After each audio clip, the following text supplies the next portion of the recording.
Hi. Hi. Good to see you. President. President Emmanuel. Nice to meet you. Thank you very much for And joining us. and it's our honor to invite you to help us to introduce the Asia Institute, and what's the past several years the Asia Institute had done any kind of things, and let us know. And finally, how about and how you can do this kind of the Asia Innovation Summit. Thank you. Well, it's a great honor to work together with you, Wilson, here with Space Nine and other innovative companies in Tokyo and around Asia. And an honor for the Asia Institute to have this opportunity to expand our activities. So just briefly, I myself started as a professor in Asian studies. Yeah. I worked on China originally, and then Japan for many years, and then I was in Korea for 15 years. And Asian Institute started in Korea in 2007. We work primarily with technology research institutes, trying to find ways to develop joint research and development between nations in Asia, but also the United States as well. We started with Japan, but also worked with Vietnam. We had an office in Vietnam for 3 years. We worked with Thailand. We had an office for 10 years there. But I've also visited Indonesia, China, many different places as well. And Japan has become our center for the last 3 years.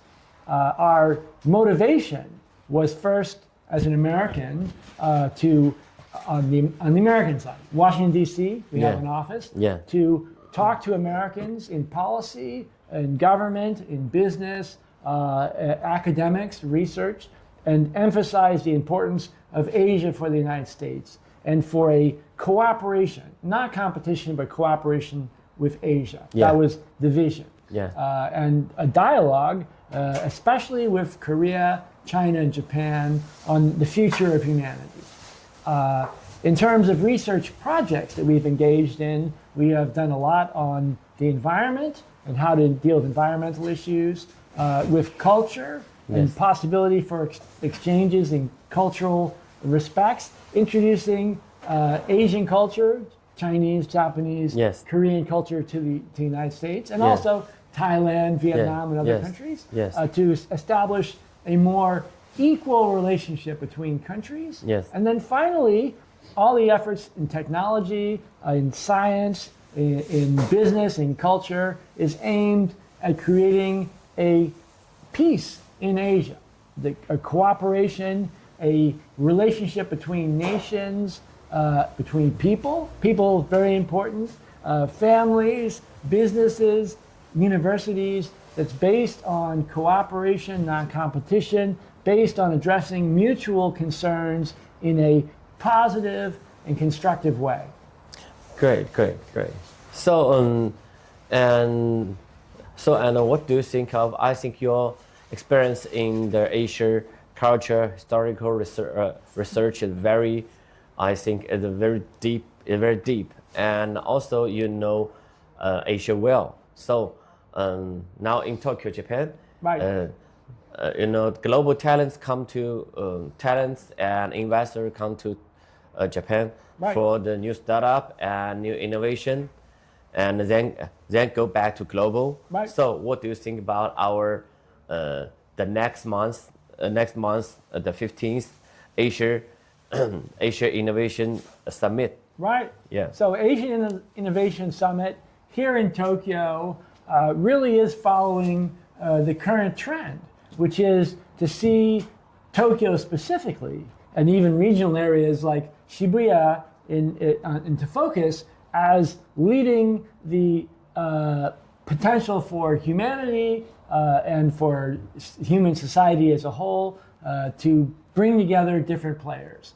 And different players would be people in education, in culture, people working specifically on certain technologies, people involved in finance and business, people involved in government, and bring them all to the table and sort of imagine what is possible, not just in Tokyo, but across Asia. And because Asia is increasingly the center for technology, for education, for business, for economics, for the world, what we put together here in Asia can be a model for the entire world.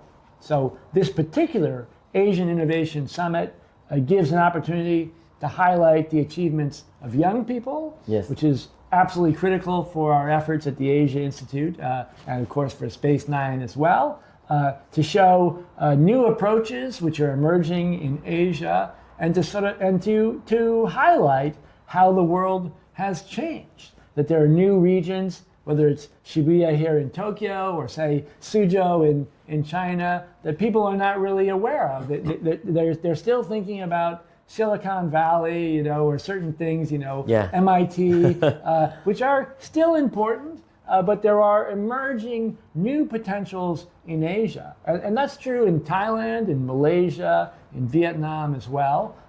And so we want to create at the Asia Institute, especially with the Asian Innovation Summit, to address these new reality, this new potential for the future. Great. I have to. I think. Yeah. One, go. Okay. So, President Emmanuel, and thank you for your powerful and insightful view of opinion. And we also found that, nowadays more and more global talents and investors come to Tokyo, right, come to Japan to looking for the new opportunity. Right. So, as your angle or as your view, and what do you think of? What do you and the Asia Institute think of nowadays the Japan innovation ecosystem, right, or which kind of problems and global talents and investment here, or the meeting with the local innovation culture? Right. So I have been impressed with the individuals I've met from all over the world, from China, from Thailand, from Korea and elsewhere, who have come and found an environment here in Tokyo which is open, which is transparent, in which you can have an objective exchange of opinions, and a mood that encourages cooperation. And I have to say that that's not true in every country in the world. There are some places, sadly, in which it's become more competitive and it's becoming more difficult. But Tokyo right now, and this was a little surprising for me because I did not think of Tokyo as a center for innovation. Other places seem more obvious to me. But over the last few years, I've been drawn back. I mean, I hadn't lived in Tokyo for 32 years. And I'm back here, yeah. And the reason an Asian student is focused here, we used to be focused in Korea. And in 2007, Korea was really the best environment in many respects, but that's not true in 2025. In 2025, I find an openness here on the Japanese side, and Japanese are willing to engage people from abroad in a very serious way, and I was impressed by that. In terms of the people investing, coming over, I'm still learning, obviously, the details about it, but I feel, for Asia Institute, that if we wanted to find a place where we can all come together and discuss seriously the long-term development of Asia, the potential of new technologies to be combined with cultural elements, with policy elements, with production of art, and music, to give new potential for Asia, that Tokyo really is the best spot. And this is particularly important, the way Tokyo supports Asia Institute, supports the Asian Innovation Summit, because Asia clearly has become the center of the world in terms of economics, in terms of technology, in terms of research and development level of education. However, what Asia's potential in the future is still not totally clear to everyone in the world. And there has been a different sort of competition, unnecessary competition in that respect. And even sadly, in the West, in the United States or in Europe, there's been a certain sort of, how would I say, fear of Asia, right? That's been promoted by certain groups. And so Tokyo, I think, is creating a new image, a new potential for Asia, which is extremely valuable. And I would say in conclusion, one of the reasons why Japan and Tokyo specifically can play that role is because Japan was the earliest in terms of bringing in Western culture, in the 1860s, right? And trying to find a sort of a mixture between Western and Eastern culture. So Japan can serve as a sort of bridge between East and West. And as East becomes more important, I think Tokyo's role becomes more critical globally. Yes, and fantastic. And so what do you think of the in our Japan new innovation ecosystem, the process of the new ecosystem establishment, right. And which kind of problem do you think we will met in Japan? So there are always going to be problems in terms of innovation and creating an ecosystem, a supportive environment. Yeah. I can talk about some of the problems we face. Language is obviously an issue. You can have technological solutions to it, but they're not always so simple. So it is going to be important to have a new generation of innovators from around the world who speak Asian languages. Yeah. Japanese, Chinese. For me, Japanese, Chinese, and Korean have been central. But in the future, Thai, Vietnamese, Indonesian, other languages too, will be important. So we have to change our sort of perspective.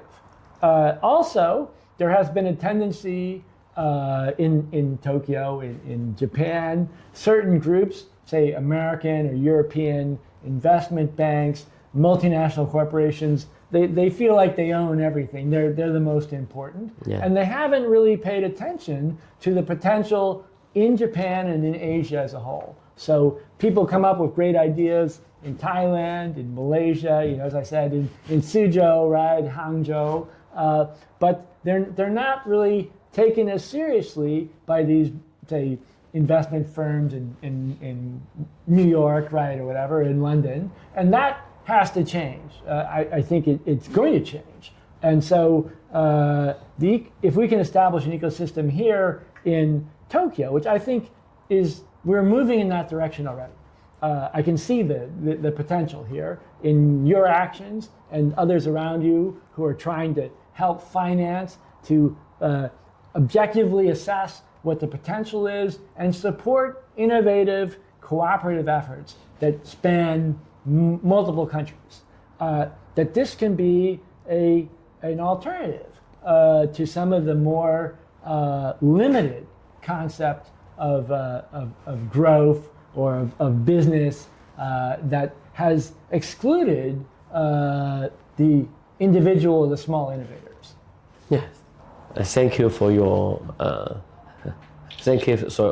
the specific detail in answer in detail, and I also want to know, and what do you think of in the past 30 years, Japan, how to say, 这个，没事，没关系，你就开着吧。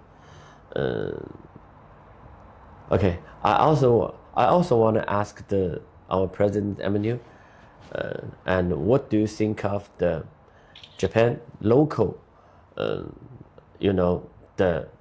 last round innovation, just like 30 years before, right? And in the past 30 years, and Japan also just brought their innovation results go to Asia, right, and go global, and so now we think that's a second round innovation, right, but a new model, a new ecosystem. And what do you think the newcomer, the global talent investor into Tokyo, go to Japan, and what kind of lessons they can learn from the first round innovation and go broad? Right. Well, I was here in Japan from 1987 until 1992. Yeah. And at that time, Japan, especially mobile phones, and also computer chips, semiconductor industry was unparalleled. Japan, Tokyo was going to be the center of the world, and we believed that. I studied Japanese for that reason to some degree, and I was very inspired by what I saw at that time. Of course, what I saw then was based upon innovations that took place in Japan in the 1960s, right? In which Japan was very, in a brilliant sense, able to move from making bicycles to making television, and also Walkman. It went from making bicycles, the simplest technologies based on Americans, a spin-off, then to go into fabrics, production of fabrics, production of televisions, and move their way all up to aerospace, and eventually it was really leading in the world. Now, Japan never lost that ability in certain fields, but it's clear that after the 1990s, that the sort of the cutting edge was not necessarily always in Japan. And I went to Korea because I found a better environment in Korea in many respects after that period of time, from 2005 basically for me. However, Japan maintained a high level of education in the population to a degree we don't find really in most countries in the world. We still produce in Japan, produces Nobel Prize winners in science in a way that no other country does. So the sort of the basics, education, science, has been very stable. And Japanese society is stable. There's not radical fights. There's not ideological battles in the way you find in some other countries like the United States. And so it's a more stable environment. And the culture, and the food is good, the quality of living is good, you feel safe, you don't have to worry about people stealing things from you, you can trust your employees. So it creates a very, very stable sort of infrastructure ecosystem. And what changed, that's been true. But what changed was over the last, I think, last 5 years for me, and of course it goes back further, but it became much more open. It became easier to come to Japan. Japanese were more welcoming. As you know, we work together here. We put together this Asian Innovation Summit, and our Japanese partners are very welcoming. They're very supportive. They were happy to work with people like you and me who are not Japanese. And that is very different because the innovation taking place in the 1990s, which was cutting edge in the world, say back in 1985 to 1990, 95, that it was really Japanese. They used some foreigners, but it was basically Japanese companies, Japanese research institutes, Japanese efforts. And it was also based on big Japanese companies, Mitsubishi, Sony, right? And there was, or for Toyota, right? But now it doesn't have to be Japanese. I mean, the Japanese are more open-minded. They're foreigners from all over the world working, and Japanese have been very open to that. And it's not necessarily the big companies. It's smaller companies. Space Nine, for example, has this tremendous potential. So this is very attractive to people like me, people around the world. And I think that's why Tokyo is evolving in this new way. And finally, on the ground in Tokyo, or in Japan, there's real expertise. We have major research institutes, cutting edge research in science and technology in Tsukuba, University of Tokyo, many other government research institutes, and corporate research institutes in this area.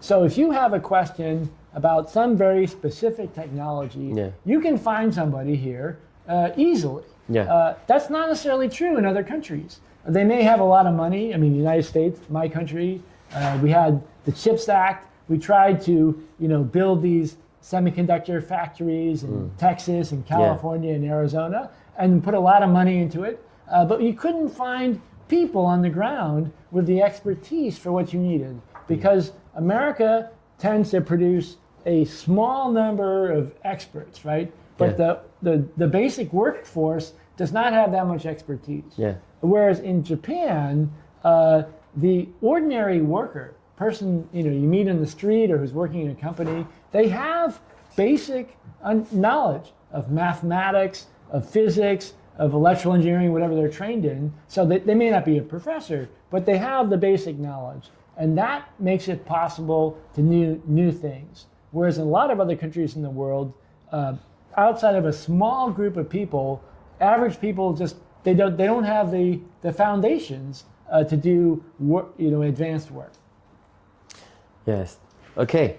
Thank you for your very kindly words and explanation. And let me make a conclusion about today's our discussion, our talking. And I found that Japan in the recent years, Japanese just their fundamental science research just got a great and an amazing achievement. A lot of maybe I think every year in the Nobel Prize, the Japanese will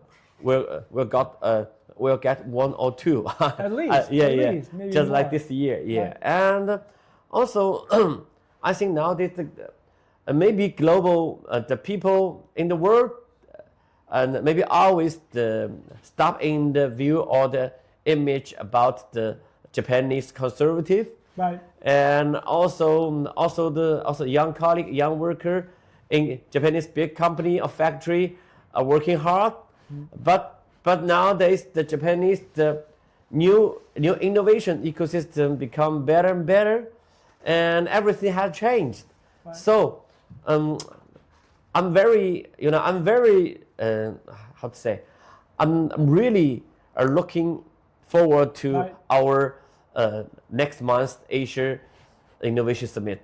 And thank you for your time. Thank you very much. I appreciate it. Okay, thanks.